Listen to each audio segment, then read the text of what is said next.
చక్రవర్తి అయి రాజ్యమునేలే రామయ్య తండ్రి మాటకై పదవిని బదలి అడవులకేగెనయా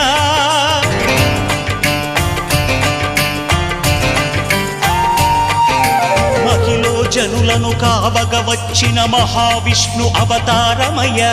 ఆలిని రక్కసుడపహరించితే ఆక్రోశించెనయా అసురుని త్రుంచి అమ్మను తెచ్చి అగ్ని పరీక్ష విధించెనయా సాగలి నిందకు సత్యము చాటగ కుల సతినే విడనాడెనయ నా రాముని కష్టం లోకంలో